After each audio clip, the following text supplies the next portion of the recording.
तो hello guys, कैसे हैं आप लोग? सब ठीक होंगे। आपके लिए हम लेकर आए हैं, देखिए माउस का हॉर्न है बहुत बेहतरीन। इसमें आपको 16 आवाज़ मिल जाएगा, बहुत बेहतरीन क्वालिटी है, आप देख ही सकते हैं।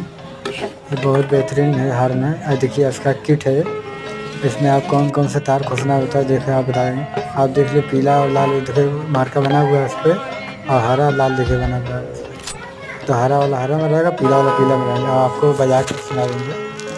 देखिए अभी इसका आवाज़ आप सुन लीजिए, बहुत बेहतरीन है।